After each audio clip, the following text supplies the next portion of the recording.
మన వీడియోలో సీరియల్లో వచ్చే అనవసరమైన గ్యాప్స్ అలాగే అనవసరమైన మ్యూజిక్లు తీసేసి వీడియోని ఎడిట్ చేసి పర్ఫెక్ట్గా షార్ట్ చేసి పెడుతున్నాం. దీనివల్ల మీకు బోర్ కొట్టదు, టైం వేస్ట్ అవ్వదు.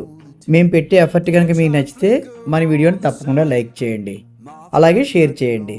మన ఛానల్ని సబ్స్క్రైబ్ చేసుకోకపోతే వెంటనే సబ్స్క్రైబ్ చేసుకోండి. ఇక సీరియల్ రివ్యూలోకి వెళ్ళిపోతే కార్తీక దీపం 760వ ఎపిసోడ్ ఇప్పుడు రివ్యూ చూద్దాం. ఐరన్ చేసుకుంటున్నారేంటి? ఏ చేసుకోకూడదా? అంటే రేపే మన పెళ్లి కదా, నువ్వింకా రెస్ట్ తీసుకుంటూ ఉంటావేమో అనుకున్నాను. రెస్ట్ తీసుకోవడం అంటే అన్ని పనులు మానేసి కూర్చోవడం కాదు, అవసరమైన పనులు మాత్రమే చేసుకోవడం. అవసరమైన పనులంటే బట్టలు ఇస్త్రీ చేసుకోవడమా? బ్యాచులర్ లైఫ్లో బట్టలు ఇస్త్రీ చేసుకోవడం కూడా అవసరమైన పనే. అబ్బాయి జీవితంలో ఇంతకంటే అవసరమైనవి చాలా ఉంటాయి. ఏంటో అవి? కాబోయే భార్యకి ఒక మెసేజ్ చేయొచ్చు. ఎందుకు? మాట్లాడుకోవడానికి. ఏం మాట్లాడుకోవాలి? కాబోయే మొగుడు పెళ్ళాం ఏం మాట్లాడుకుంటారు? నాకు తెలీదు. నాకు తెలుసు అనుకుంటున్నావా? తెలిసే ఉండాలి. మాట్లాడుకుంటారు. నాకు తెలీదు. నాకు తెలుసు అనుకుంటున్నావా? తెలిసే ఉండాలి. ఎలా? అబ్బాయి కంటే అమ్మాయిలెప్పుడు మెచ్యూర్డ్గానే ఉంటారు. అబ్బాయిల ఆలోచనల కంటే అమ్మాయిల ఆలోచనలు చాలా అడ్వాన్స్డ్గా ఉంటాయి. అలా అని చెప్తున్నానంతే. కాబట్టి నీకు భార్యాభర్తలు పెళ్ళవడానికంటే ముందు ఏం మాట్లాడుకుంటారో తెలిసి ఉండాలి అన్నాను. సరే, నాకు తెలుసు అనుకో, అడిగితే చెప్పవా? ఏం చెప్పాలేంటి? కాసేపు దాన్ని ఆపుతావా? ఏవైంది? ఏం కాలేదు. మరెందుకు? నేను ముద్దు పెట్టుకోబోతుంటే చేయి వెనక్కి తీసేసుకున్నా. ఇది కరెక్ట్ కాదనిపించింది. నేను నీకు కాబోయే భార్యని. ఇంకా కాలేదు కదా. అంటే? అంటే ఏం లేదు జోష్నా, భార్యగా ఉండడానికి కాబోయే భార్యగా ఉండడానికి చాలా తేడా ఉంది, చాలా దూరం కూడా ఉంది. ఆ దూరం రేపటితో చెరిగిపోతుంది. ఇంకా రేపటి వరకు టైం ఉంది. ఎందుకేరా? నువ్వంటే నాకిష్టం. ఎదుటి వాళ్ళిచ్చేది నువ్వు తీసుకోవు, నువ్వు తీసుకోవాలనుకున్నది నువ్వు తీసుకుంటావు. కానీ పెళ్ళైన తర్వాత నువ్వు ఇలా ఉండకురా. ఇలా అంటే? స్కూల్లో లెక్కల మాస్టర్ లాగా చాలా స్ట్రిక్ట్గా ఉంటావు. నేను నాలాగే ఉంటాను. అదే చెప్తున్నాను. ప్లీజ్ రా, నా కోసం మారు. ఫ్రెండ్లీగా ఉండు, అందరిలా మాట్లాడు.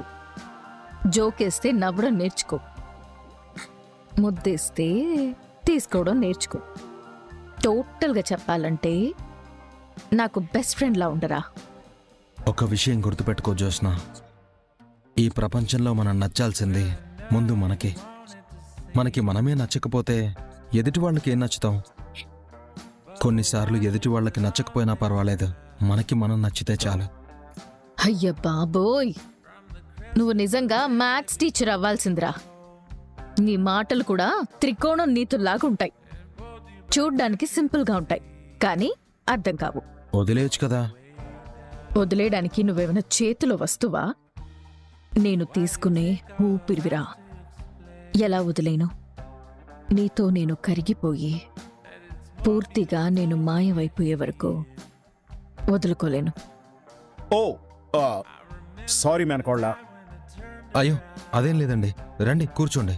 కూర్చోడానికి రాలేదయ్యా, తీసుకుపోవడానికి వచ్చాం. జోష్నా నేను పిలవలేదు సార్, తనే నాతో మాట్లాడడానికి వచ్చింది. వెళ్ళు జోష్నా. తీసుకుపోవడానికి వచ్చింది జోస్నాన్ కాదు, నిన్ను. నన్న? అవును. ఎక్కడికి? పుట్టింటికి. పుట్టిల్లా? అదేనయ్యా, మా ఇంటికి. మీ ఇంటికి నేనెందుకు సార్? ఊరి నాయనా, మరీ అంత అమాయకుల్లో అడుగుతావేంటయ్యా? నువ్వెవరివి? పెళ్లి కొడుకువి. నేనెవరిని? పెళ్లి కొడుకు తండ్రిని. పెళ్లి కొడుకు ఎక్కడుండాలి? తండ్రింట్లో. సో మై డియర్ సన్, మనం మన ఇంటికి వెళ్తున్నాం. రేపు ఉదయం మన ఇంటి దగ్గర మంగళ స్నానాలు పూర్తి చేసుకొని మగపెళ్లి వాళ్ల హోదాలో దర్జాగా కారులో ఇంటి ముందు దిగుతాం. మర్యాదలు చూసుకోవడానికి మా బావ ఫ్యామిలీ ఎలాగూ సిద్ధంగా ఉంటుందనుకో. మాస్టారు, అసలైంది ఎంత చెప్తావు, అనవసరమైంది ఎంత చెప్తావు? సూరజ్కి తెలియాలి కదరా. బ్రదర్, బయలుదేరి మన ఇంటికి వెళ్దాం. సారీ బ్రదర్, నేను రాను. ఎందుకు? ఈ ఇల్లు ఆ ఇల్లు అని అటు ఇటు తిరగడం ఎందుకు? అందరం ఇక్కడే ఉన్నాం కదా, ఇక్కడే ఉండిపోండి. లేదా ఆ ఇంటి దగ్గర చేయాలనుకున్న కార్యక్రమాలు ఈ ఇంటి దగ్గరే చేయొచ్చు. అది కాదు సూరజ్, మగ పెళ్లి వాళ్ళు ఆడపెళ్లి వాళ్ళు ఒకే చూరు కింద ఉండకూడదు. అలా ఉంటే పెళ్ళవదని పెద్దలు చెప్పారు. ఒక చూరు కింద ఎందుకున్నామండి? జోష్న వాళ్ళది మెయిన్ హౌస్, మనది అవుట్ హౌస్. వాళ్ళిల్లు వాళ్ళదే, మనిల్లు మందే. సరే, చెప్పిన మాట విన్నంటావు. సూరజ్ ఎవరు చెప్పింది వినడు మావయ్య. తన మాటే అందరూ వినాలనుకుంటాడు. మా మరిది మీద అప్పుడే కంప్లైంట్ చేయడం స్టార్ట్ చేసావా? అది కంప్లైంట్ కాదు, ఒక స్టేట్మెంట్. నా సూరజ్కి ఇష్టం లేని పని చేయకండి అని మనకి చెప్తుంది. ఓ బావా, నువ్వు కూడా నన్ను ఆట పట్టిస్తున్నావా? మరదల్ని బావ కాకపోతే ఇంకెవరు ఆట పట్టిస్తారు? రే కార్తీక్, నేను కాంచన్తో మనం ఎక్కడికి వెళ్ళడం లేదు, ఇక్కడే ఉంటున్నామని చెప్పేస్తాను. అలాగే నాన్న. మా జ్యోత్స్న, సూరజ్తో నీకేమన్నా పనుందా? మమ్మల్ని వెళ్ళిపోమంటే వెళ్ళిపోతాం. ఏంటి అదంతా సిగ్గే? ఊరుకో బావా, బాగా ఆట పట్టిస్తున్నావు. మళ్ళీ మళ్ళీ ఆడుకోవడానికి వీళ్ళు మనకు దొరుకుతారా ఏంటి? గుడ్ నైట్ సూరజ్, హ్యాపీగా పడుకో. Good night sir. ఏంటి బ్రదర్, పెళ్ళికి ముందే అడ్వాన్స్ అవుదాం అనుకుంటున్నావా? బాలే వాడి బ్రదర్. నేనేదో షర్ట్ ఇస్త్రీ చేసుకుంటూ ఉంటే ఆ, నువ్వేం ఇస్త్రీ చేస్తున్నావో అర్థమవుతుందిలే. ఇదే నా బ్రదర్, నువ్వు నన్ను అర్థం చేసుకుంది. నీకో ధర్మరహస్యం చెప్తాను విను. ఏంటి బ్రదర్? మగాళ్ల వీక్ పాయింట్, ఆడాళ్ల స్ట్రాంగ్ పాయింట్ అదే. అదే అంటే? నువ్వు మరీ పెసరపప్పులో ఉన్నావు బ్రదర్. అదంటే అదే. ఓ, మనం చాలా స్ట్రాంగ్గా ఉండాలి. పెళ్ళాన్ని కంట్రోల్లో పెట్టాలి.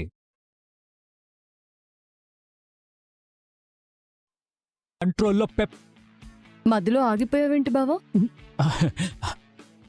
అంటే అది నేను ఇంకా మాట పూర్తి చేయలేదన్నమాట. అయితే పూర్తి చేయి. పెళ్ళాన్ని కంట్రోల్లో పెట్టాలి అని అనుకోకూడదు.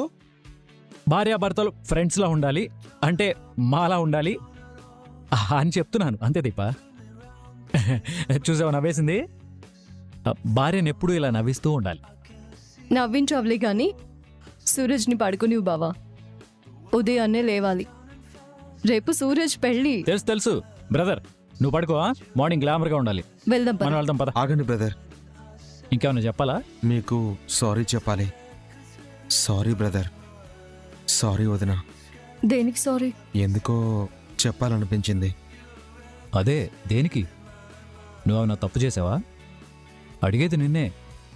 నువ్వేమన్నా తప్పు చేసావా? బావా, లేకపోతే సారీ ఎందుకు చెప్తాడు? మిమ్మల్ని ఇబ్బంది పెడుతున్నాను. అర్థమైందా? పెళ్లి పనులంతా మనమే చేస్తున్నాం కదా. మా వదిన కడుపుతో ఉండి కూడా నా కోసం ఇంత కష్టపడుతుంది అని మనకి సారీ చెప్తున్నాడు. అంతేనా? అవును బ్రదర్. నీ పెళ్ళి మా బాధ్యత. నువ్వు నాకు తమ్ముళ్ళు అంటాడువి, రేపటి నుంచి తోడల్లుడివి. మనం ఒకటే బ్రదర్. మన కోసం మనమే చేసుకోవాలి. బయటోళ్ళు వచ్చేస్తారా ఏంటి? పడుకో. పద్దైపా. Good night brother. Good night brother. మీకు సారీ చెప్పాలి. ఏంటి బావా ఆగిపోయావు? సూరజ్ ఎందుకు సారీ చెప్పాడు? కారణం నువ్వు చెప్పావు కానీ సూరజ్ చెప్పలేదు కదా. నేను చెప్పిన దానికి అంతే అన్నాడు కదా. ఇంకేం ఆలోచిస్తున్నావు? నువ్వు పెద్ద డిటెక్టివ్ లాగా తయారయ్యావు. అదిగా దీపా, నేను మాలిని ఇంట్లో. ఇప్పుడు వాళ్ళ గురించి మనకెందుకు? తెల్లారితే పెళ్ళి, ఇక్కడ పనులు అక్కడే ఉన్నాయి. చక్కబెట్టాల్సింది మనమే కదా. వెళ్దాం పదా. సారీ ఎందుకు చెప్పాడు? ఈ సూరజ్ ఓ పట్టాను అర్థం కాడు. ఏమండి, పూలదండలు వచ్చేసాయా? అన్నీ రెడీ సుమిత్రా. దీపా కార్తీక్ ఏదీ మర్చిపోలేదు, అన్నీ గుర్తుపెట్టుకున్నా. దీపా కార్తీక్ వాళ్ళు అన్నీ గుర్తుపెట్టుకుంటారు. నువ్వే కొన్ని మర్చిపోయినట్టున్నావు దశరథ. పిన్ని, అదే దశరథ, దీపా కార్తీక్ చేయవలసిన పనులన్నీ గుర్తుపెట్టుకుని చేస్తున్నారు. కానీ నువ్వే చేయవలసిన ముఖ్యమైన పని మర్చిపోతున్నావు. నేను మర్చిపోయానా? ఆ మాటకొస్తే సుమిత్ర కూడా మర్చిపోయినట్టుంది. నేనేం మర్చిపోయాను అత్తయ్య గారు? అంతేలేమ్మా, కొన్ని ఎవరో ఒకరు గుర్తు చేయవలసిందే. అదేంటో చెప్పు పిన్ని. జ్యోత్స్నకి ఆస్తి మొత్తం రాస్తానని చెప్పారు, గుర్తుందా? సూరజ్ జ్యోత్స్న మెళ్ళో తాళి కట్టిన మరుక్షణం ఈ ఆస్తి మొత్తం జ్యోత్స్నకే దక్కుతుంది. గుర్తుంది పిన్ని.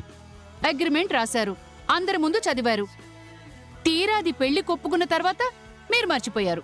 నువ్విప్పుడు ఇదంతా ఎందుకు అడుగుతున్నావో నాకు తెలుసులే పిన్ని.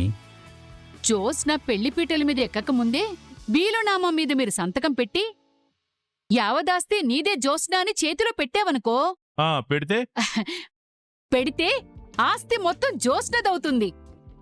జోస్న పేరున ఆస్తి మొత్తం ఇప్పుడు రాయాలని నువ్వు అన్నయ్య గుర్తు చేయవలసిన అవసరం ఏంటమ్మా? అసలేం జరిగిందంటే ఆయన ఇక్కడ లేనోడివి. ఇక్కడ విషయాలని నీకెలా తెలుస్తాయిరా? కూతురు పెళ్ళంటే తండ్రి ఉండాలి కదా. ఏంటి దశరథ అన్నావు? నా కూతురు పెళ్ళంటే పినతండ్రి ఉండాలి కదా. దాసు నా రక్తం పంచుకు పుట్టకపోయినా నా తమ్ముడే పిన్ని.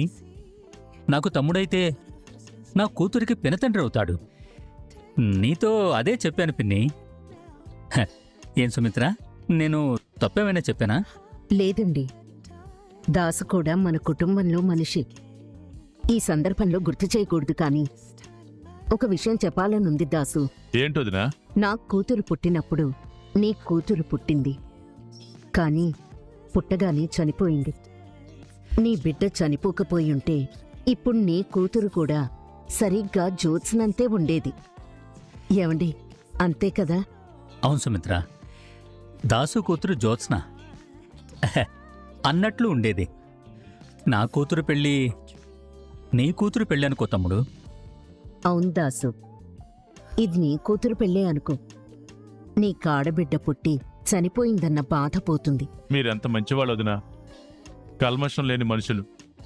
మీలాంటి వాళ్ళు ప్రేమగా పిలిపించుకోవడం కూడా అదృష్టం అనుకుంటాను వదినా. ఇది నా బిడ్డ పెళ్ళి అనుకుంటాను. అన్ని పనులు నేనే దగ్గరుండి చూసుకుంటాను. అలాగే దాసు. ఏమండి, మీరు నాతో రండి. దాసు, నువ్వు మాట్లాడుతూ ఉండు, నేను మళ్ళీ వస్తాను. అలాగే అన్నయ్య. ఒరేయ్ దాసు, దశరథ్కి జ్యోత్స్న నీ కూతురని తెలియదు కదా?